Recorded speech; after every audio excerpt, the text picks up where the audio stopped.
C'est une totale découverte pour moi, c'est vraiment spectaculaire, spectaculaire.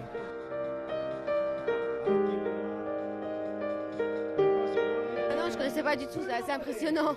Vous êtes venu au Salon du Cheval spécialement pour ça ou pour un petit peu tout? Ma fille est passionnée.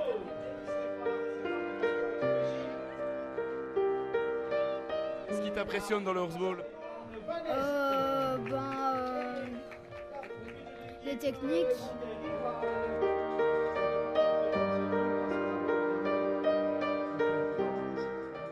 Le horseball en démonstration. Prenez 4 chevaux bien entraînés, 4 athlètes de haut niveau et votre équipe est composée.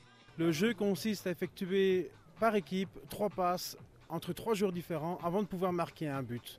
Alors c'est un sport de contact, c'est un sport de vitesse, c'est-à-dire que ça va très très vite. Il y a énormément d'actions qui sont assez chaudes normalement. Ici nous avons fait une démonstration, donc on a un petit peu joué un petit peu en dessous de nos capacités, mais normalement c'est très chaud, ça va très vite et ça demande au niveau de l'arbitrage énormément de dextérité, un bon coup d'œil. Ce sport demande pas mal de vitesse chez les chevaux et de la souplesse chez les cavaliers, notamment pour ramasser le ballon 1,50 m plus bas. Au niveau des chevaux, on travaille énormément la semaine en dressage, en endurance, de manière à ce que les chevaux aient une bonne capacité pulmonaire. Pour les cavaliers aussi, il faut beaucoup de force, il faut beaucoup de souplesse. Ça se travaille, ce sont des vrais athlètes, tant au niveau des chevaux que des cavaliers. Oui, on peut dire ça. Après, à nous, à haut niveau, c'est plus la rapidité qui joue par rapport au physique, quoi. Par rapport aux équipes un peu plus jeunes où c'est vrai qu'il y a plus de contact. Mais quand on monte de niveau et tout ça, c'est sûr qu'on joue plus sur la rapidité des joueurs, des chevaux, de la technique, et il y aura moins de contact à ce moment-là, quoi. Le horseball n'est pas très répandu en Belgique, 15 équipes seulement, essentiellement autour de Bruxelles. Ce salon du cheval au Ciné Expo, une grande première en Wallonie, c'est donc une véritable aubaine qui s'offre à la Fédération belge pour faire connaître ce sport.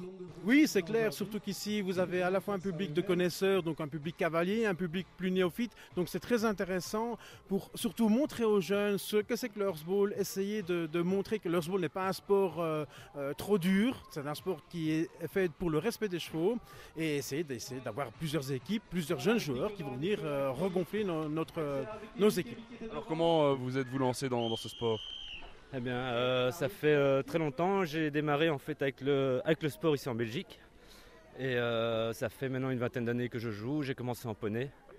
Et au fil du temps, on évolue, on passe en chevaux, on change d'équipe. Et aujourd'hui, on est toujours là. On peut se lancer dans la pratique du horseball vers 10-12 ans, on commence à poney, à 14 ans on débute en compétition et à 17 ans on monte sur un cheval. Qui sait, il y avait peut-être des futurs joueurs de horseball parmi le nombreux public. Ah oui, extraordinaire ici, on avait une bonne ambiance pour des gens qui ne connaissaient pas, on a essayé de les chauffer, ils supportaient les bleus, ils supportaient les gris, ils étaient là, ils sont restés, très très chouette ambiance et très beau terrain, très belle piste. Là, le ballon est ramassé.